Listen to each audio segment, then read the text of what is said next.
মতো নবী না দেওয়া হইতো, তাহলে মাঝিহারা নৌকার মতো অবস্থা হতো মানুষের। যে নৌকায় মাঝি থাকে না, সে নৌকার অবস্থা কি হয়? নদীতে তুফান চলতেছে, কখনো এই কূলে ধাক্কা খাবে, কখনো ও কূলে ধাক্কা খাবে, দুই কূলের ধাক্কা খেয়ে মাঝখানে এসে ডুবে যাবে আরোহী সুন্দর, ঠিক না? এই জন্য আল্লাহ রাব্বুল আলামিন নবী দিলেন, আর কি দিলেন? কিতাব দিলেন। সুবহানাল্লাহ বলেন। এই কিতাব সম্পর্কে কবি বলছেন, উতর কর গারে হেরা সে সুয়ে কওম আয়া, উতর কর গারে হেরা সে সুয়ে কওম আয়া, और एक नुस्खे किमिया साथ लाया। নবী করিম সাল্লাল্লাহু আলাইহি ওয়াসাল্লাম হেরা পাহাড় থেকে নেমে এলেন আর সাথে আনলেন একটা পরশ পাথর। এটি এমন একটি পরশ পাথর যে তার সাথে লোহা লাগলো, লোহা সোনা হয়ে গেল, পাথর লাগলো, পাথরগুলি ডায়মন্ড হয়ে গেল। এরকম একটা পাথরের কথা শুনাই, যিনি পাথর ছিলেন হীরকখণ্ড হয়ে গেলেন। তার নাম ওমর। তার নাম ওমর। যখন তিনি কাফের ছিলেন, জাহিল ছিলেন, এবং চিন্তা করুন যে কতটা জাহিল হলে পরে একজন নবীকে হত্যা করতে একটা মানুষ আসতে পারে, কতটা জাহিল, কত অজ্ঞ, কত মূর্খ, কত নাদান হলে পরে আল্লাহর নবী হত্যা করতে আসতে পারে, চিন্তা করতে পারেন? আচ্ছা, সেই মানুষটি যখন নবীকে হত্যা করতে আসলেন, তখন তার কানের মধ্যে কোরআন ঢুকে গেল। কানের মধ্যে কি ঢুকলো?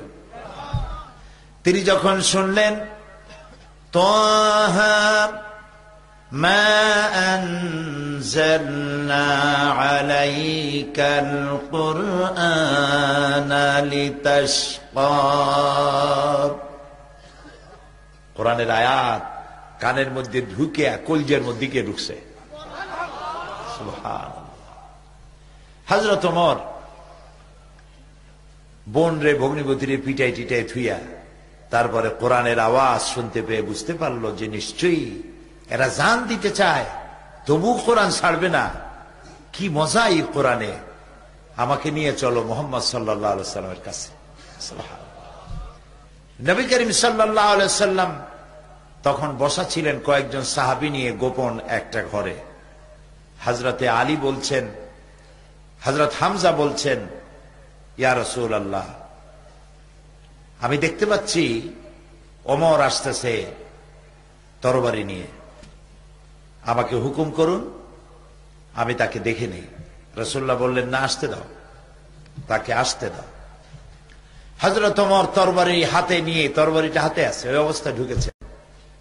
রাসূল জিজ্ঞেস করলেন, ওমর, কি মতলব নিয়ে এসেছো? ওমর বলছেন, মতলব তো খুবই খারাপ ছিল, খুব কুমতলব নিয়ে এসেছিলাম, কিন্তু কোরআন তো আমাকে উলট পালট করে দিল। আমি এখন জীবনের 26টি বছর অন্ধকারের মধ্যে কাটিয়ে দিয়েছিলাম, আমি এখন আলোর সন্ধান চাই। আল্লাহর নবী বলেন, ওমর, তুমি পড়ে নাও লা ইলাহা ইল্লাল্লাহু মুহাম্মাদুর রাসূলুল্লাহ। হযরত ওমর ছিলেন একটা বাল্ব, শুধু বাল্ব। এখন একটা বাল্ব 1000 পাওয়ারের যদি হয়, সে কোনো ফায়দা দিতে পারবে না। ওর সাথে কি যোগ করতে হবে? বিদ্যুতের সংযোগ দিতে হবে।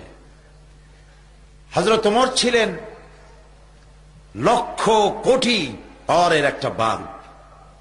এই বাল্বের সাথে ঈমান নামক বিদ্যুতের কানেকশন হয়ে গেল, এবার জ্বলে উঠলো দপ করে।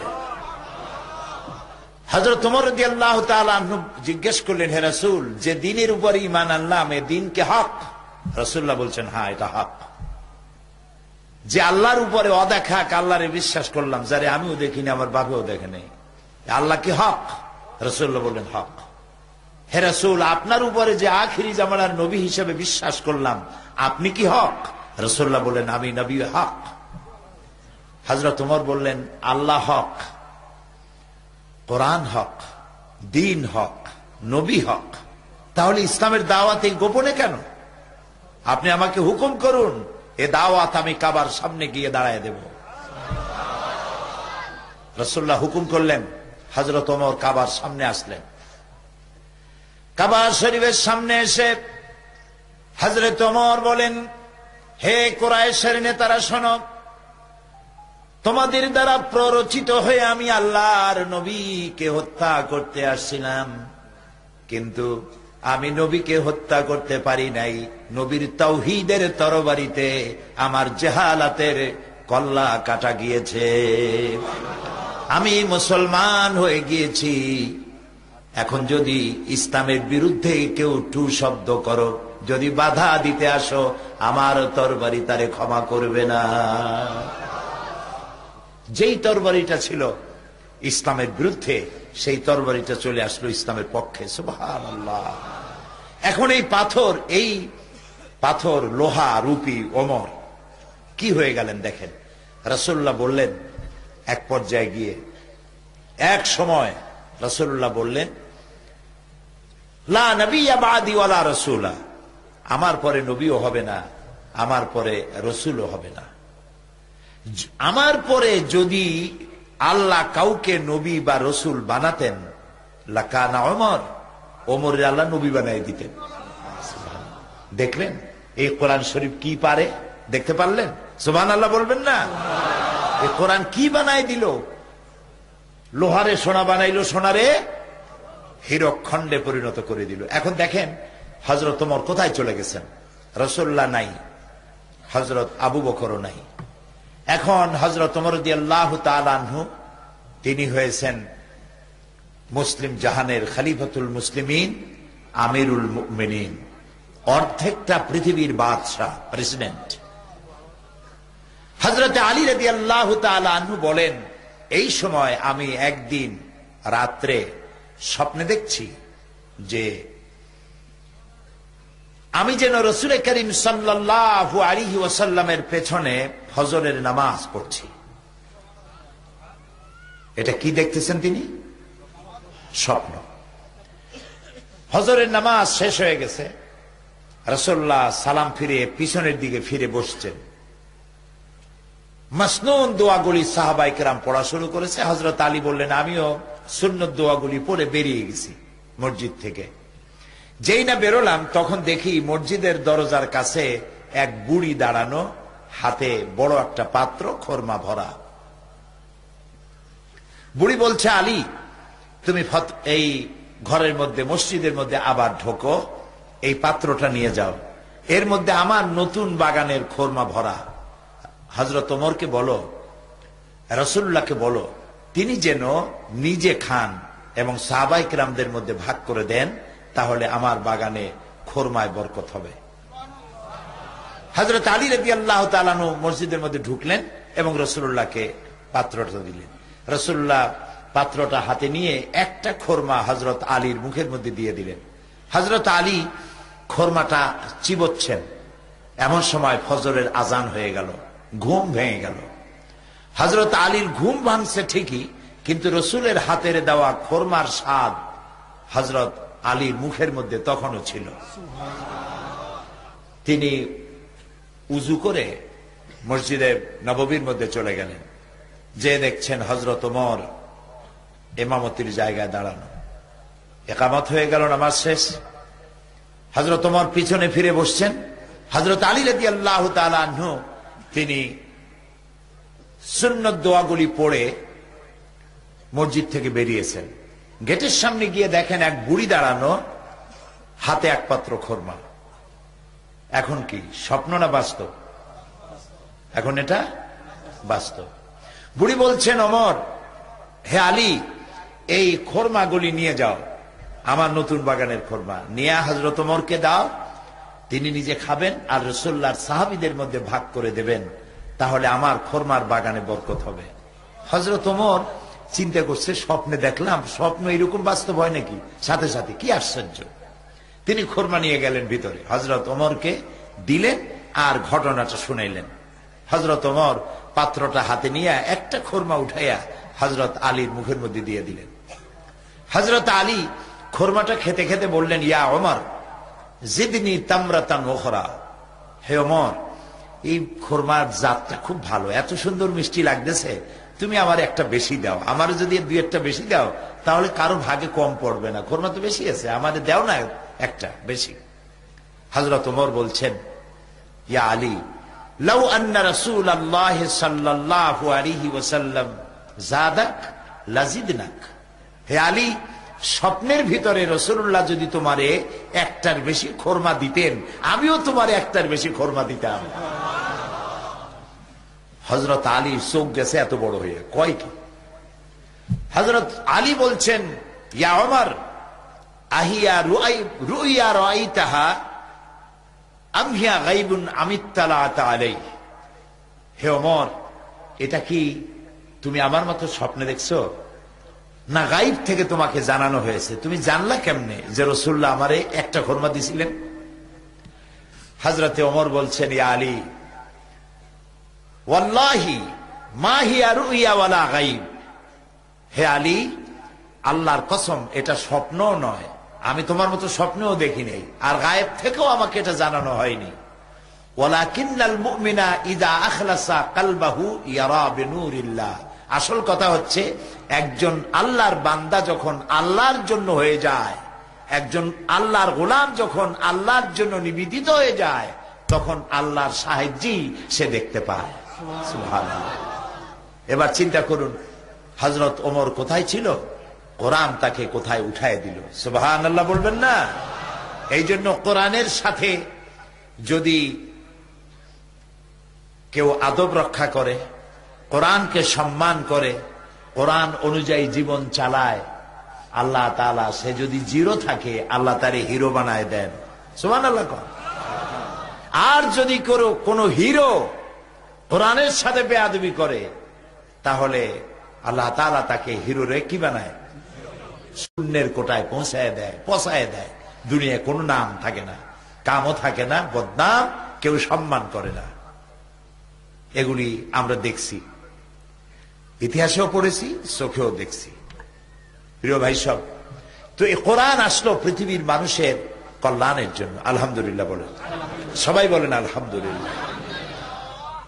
এখন এই কোরআনের বক্তব্য হচ্ছে এই, আমরা যেন খাঁটি মুসলমান হয়ে যাই। যারা আমরা ইসলাম মুসলমানের দাবি করি, আমরা যেন খাঁটি মুসলমান হই, এটাই হলো কোরআনের দাবি। আলহামদুলিল্লাহ।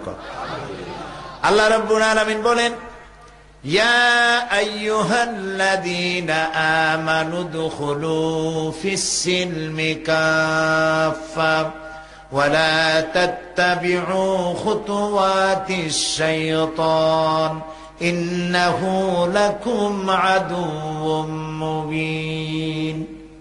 হে বিশ্বাসীরা, তোমরা যারা ঈমান এনেছো, শোনো, ইসলামের মধ্যে, সিলমের মধ্যে পরিপূর্ণভাবে দাখিল হয়ে যাও, আর শয়তানের ইত্তেবা করো না।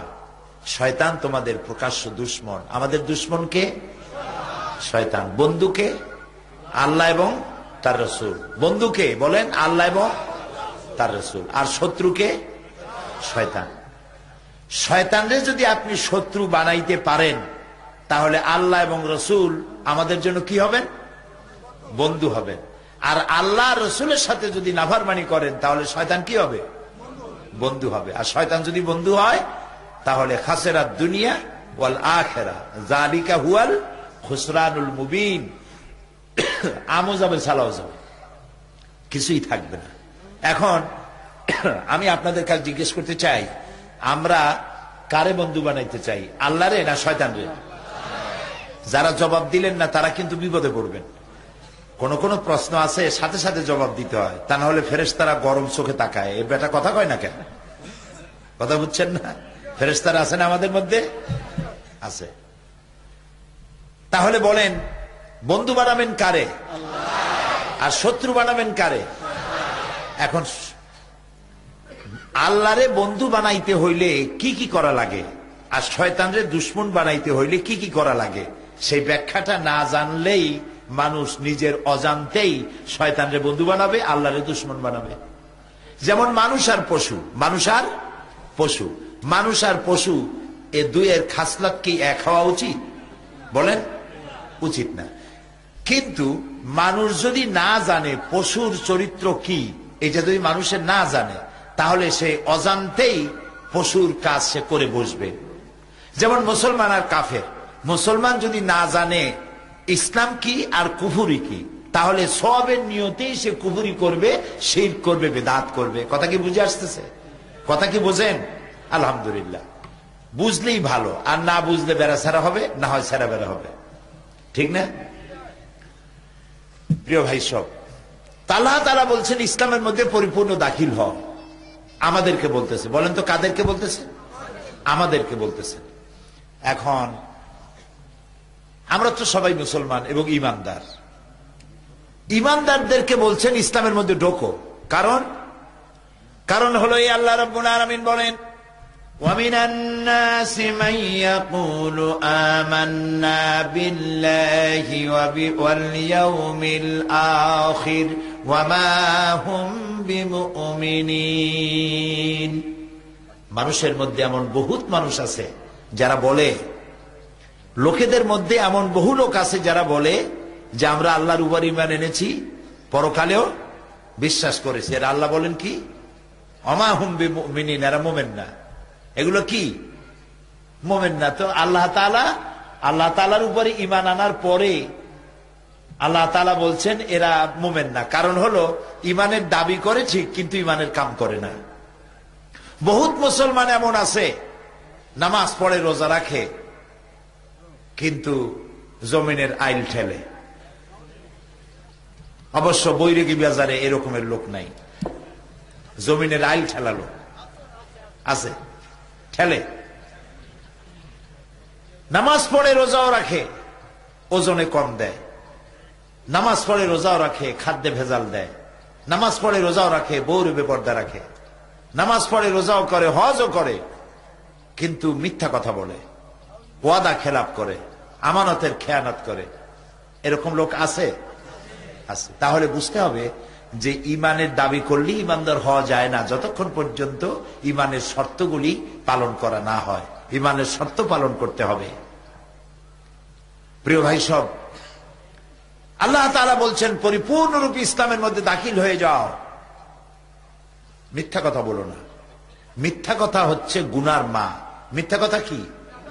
সবাই বলে গুনার মা। মিথ্যা কথা বলা কবিরা গুনাহ। এই মিথ্যা কথায় কথায় মানুষ মিথ্যা কথা বলে, নাউযুবিল্লাহি মিন যালিক। মিথ্যার মা, মিথ্যাকে গুনার মা বলা হয় কেন? মা বলা হয় এই জন্য, মায় বাচ্চা দেয়। মায় কি দেয়? বাচ্চা দেয়। একটা মিথ্যা কথা বললে অন্তত ওই মিথ্যাটাকে জাস্টিফাই করার জন্য, সত্য বানাবার জন্য আরো 100টা মিথ্যা কথা বলা লাগে। তাহলে মিথ্যায় আরো বাচ্চা দিল না? এই জন্য ওটা মিথ্যা হচ্ছে গুনার মা। এটা কবিরা গুনাহ। অথচ হাসতে হাসতে আমাদের লোকেরা এই কবিরা গুনাহ করে। আল্লাহ আমাদের মাফ করুন, বলেন আমিন। বলেন আমিন। জমিনের আইল ঠেলে। আচ্ছা দেখেন, নামাজ পড়তে পড়তে কপালে দাগ লাগছে, ঠিক, কপালে দাগ লেগে গেছে, কিন্তু জমিনের আইল ঠেলতেছে। এই জমিনের আইল ঠেলিয়া, কতখানি ঠেলিয়া কত টাকা কামাই করবেন, কয়টা বাড়ি বানাবেন এ দিয়া? মরবেন যখন, তখন জায়গা কতটুক পাবেন? 3.5 তো এই 3.5 জায়গার মধ্যে সকলকেই যাইতে হবে। মাটি আপনি খাইতে পারবেন না, মাটি আপনারে খাবে। এটা সত্য কিনা? আর মানুষের চাওয়ার কোনো শেষ নাই, খালি খাইতে চায়, আরো চাই, আরো চাই। আল্লাহর নবী বলেছেন, লাউ কানা লি ইবনি আদম ওয়াদিম মিন যাহাবিন লাহাব্বা ইয়াকুনা লাহু সানিন। আল্লাহর নবী বলেন, আদম সন্তানকে যদি একটি মাঠ ভরে স্বর্ণ দেওয়া হয়, সে বলবে আমাকে যদি আরো একটা মাঠ ভরে যদি সোনা দেওয়া হতো ভালো হতো। আল্লাহর নবী বলেন, আদম সন্তানের পেট কবরের মাটি ছাড়া কোনো জিনিস দিয়া ভরবে না। কবরের মাটি দিয়েই শুধু ভরবে। মানুষ শুধু খাই খাই খাই খাই করতেই থাকে। এই আপনার যতটুকুন দুনিয়ার সৌন্দর্য আমাদের দরকার, দুনিয়ার সৌন্দর্য দরকার, আল্লাহ শিখাই দিয়েছেন। রব্বানা আতিনা ফিদ দুনিয়া হাসানাতাও ওয়া ফিল আখিরাতি হাসানা ওয়া কিনা আযাবান নার। পড়েন আমার সাথে, রব্বানা আতিনা ফিদ দুনিয়া হাসানাতাও ওয়া ফিল আখিরাতি হাসানা ওয়া কিনা আযাবান নার। আল্লাহ তাআলা শিখাচ্ছেন আমার কাছে দোয়া করো, আয় আমার রব আমাকে দুনিয়ার সুখ সৌন্দর্য দাও, আখিরাতেরও সুখ সৌন্দর্য আমারে দাও, আর জাহান্নামের কঠিন আযাব থেকে আমারে তুমি বাঁচাও। বলেন আমিন, সবাই বলেন আমিন। প্রিয় ভাই সব, আমি মানুষকে বুঝাইতে গিয়ে বলি, এই যে আমাদের লোকেরা যারা বিদেশে আছে, লন্ডনে আছে, আমেরিকা আছে, আমাদের দেশের অনেক লোকেরা সেখানে কেউ কেউ, সব না, কিছু লোক আছে যারা মদের ব্যবসা করে, তারপরে সুদের কারবার করে। আমি তাদের বলি, ভাই এই যে মদের ব্যবসা করেন, সুদের ব্যবসা করেন, এটা তো হারাম। এই ব্যবসাটা করা কি হারাম, কোন শরীয়ত বলবে না এটা জায়েজ আছে। তো এই যে হারাম ব্যবসাটা করে যে টাকা আপনি কামাচ্ছেন, এই কামাই তো খাইতেছে আপনার বউতে, ছেলেতে, মেয়েতে, মায়, বাপে, সবাই খাইতেছে। কিন্তু আপনি পাপ কামাই করতেছেন বলে কিয়ামতের দিন আপনাকে জাহান্নামে যেতে হবে। এই পাপের ভাগ তো মায়ও নেবে না, বাপেও নেবে না। নেবে? বলেন নেবে? বউতে নেবে? ছেলে মেয়েতে নেবে? তো কষ্ট করে কামাই করবেন আপনি, সুখ ভোগ করবে সবাই, আর কিয়ামতের দিন সবটা পাপের বোঝা নিয়ে আপনি একা দোজখে যাবেন। এই কাম তো পাগলেরও করা উচিত না, ঠিক কিনা? কাজে আপনাদের সন্তান সিলেটের লোকেরাই বেশি পরিমাণ বিদেশে কাজ বাজ করেন, আলহামদুলিল্লাহ বলেন, সবাই বলেন আলহামদুলিল্লাহ। তাদের মধ্যে যারা এই ধরনের হারাম ব্যবসায় আছে বলে আপনাদের জানা আছে, তাদেরকে আপনারা বলবেন যে বাবা এই কাজ করার দরকার নাই, হালাল ব্যবসা করো। বলবেন এইটা আপনারা? বলবেন? আল্লাহ যেন তৌফিক দেন, বলেন আমিন, বলেন আমিন। আপনাদের ছেলে যদি এরকম থাকবে, বলবেন বাবা তুমি আমার সন্তান, আমি তোমার পিতা, আমি তোমাকে অনুরোধ করছি, তোমাকে হুকুম করছি, তুমি এই হারাম ব্যবসা ছেড়ে দাও, কত ভালো ভালো ব্যবসা আছে, হালাল ব্যবসা করো, এটা করো না। এটা করিয়া তুমিও দুজকে যাবা আর আমিও বিপদে পড়বো, কাজে এই কামটা করো না, নিষেধ করে দিবেন। আমাদের লোকেরা বিদেশে যারা আছে আলহামদুলিল্লাহ, খালি যে মদের ব্যবসা করে তা না, অনেক ভালো ভালো ব্যবসাও করে, কোন আলহামদুলিল্লাহ, এবং বিরাট বিরাট কাজ করে। এই সিলেটের আপনাদের এই এলাকার, এই বিশাল এলাকার লোকেরা লন্ডন শহরে বিরাট বিরাট মসজিদ করেছে, আলহামদুলিল্লাহ বলে। আমি 1978 সনে 78-এ সর্বপ্রথম আমেরিকা সফর করি। তখন নিউ ইয়র্ক সিটিতে, নিউ ইয়র্ক স্টেটে, সিটিতে আমি মসজিদের কথা শুনেছি। তখন মসজিদ ছিল মাত্র 17টা কি 18টার মতো। এখন সেই একটা সিটিতেই 6 মসজিদ হয়ে গেছে। লন্ডন ইংল্যান্ডে আজ থেকে 150 বছর আগে মসজিদ ছিল মাত্র একটা।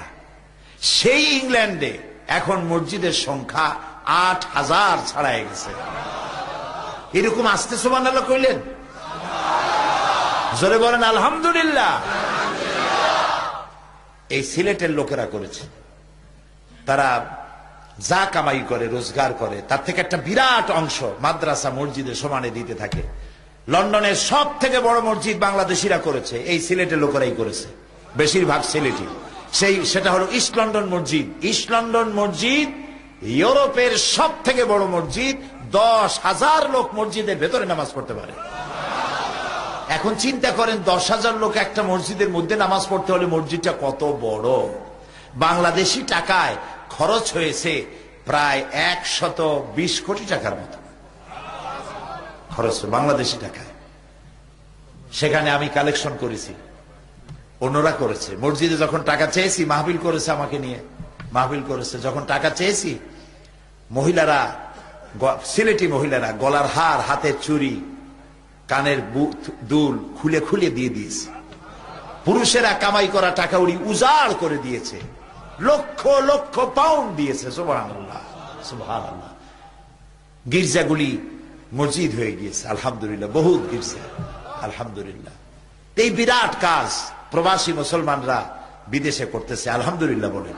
মাদ্রাসা বানাচ্ছে, অনেক মাদ্রাসা হয়েছে, অনেক মাদ্রাসা হয়েছে। কাজী এই সব ভালো কাজ যারা করতেছে তাদেরকে উৎসাহিত করা দরকার। আর যারা হারাম ব্যবসায় আছে তাদেরকে, তাদের আত্মীয় স্বজন যারা আছে তাদের বলা দরকার, বাবা আমি তোমার টাকা পয়সা চাই না, তুমি আল্লাহর রাস্তায় হালাল ব্যবসা করো। ঠিক বললাম ভাই? এই কাজটি সকলের করা দরকার। প্রিয় ভাই সব, আল্লাহ তাআলা বলছেন উদখুলু ফিস-সিলমি কাফা, পরিপূর্ণভাবে ইসলামের মধ্যে দাখিল হয়ে যাও। বহু মুসলমান আছে, এই মাহফিলও আছে, থাকতে পারে নাও থাকতে পারে, ওয়াজ শোনে কিন্তু নামাজ পড়ে না, এরকম আছে। আমি মনে করি আপনাদের মধ্যে এরকম নাই, আলহামদুলিল্লাহ কর। ওয়াজ শুনতে যায় যত দূর হোক, কিন্তু নামাজ পড়ে না।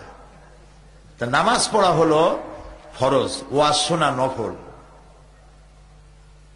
কোন কোন ক্ষেত্রে ফরজ, যে কিছুই জানে না তার জানার জন্য ফরজ, আর যে জানে তার জন্য নফল।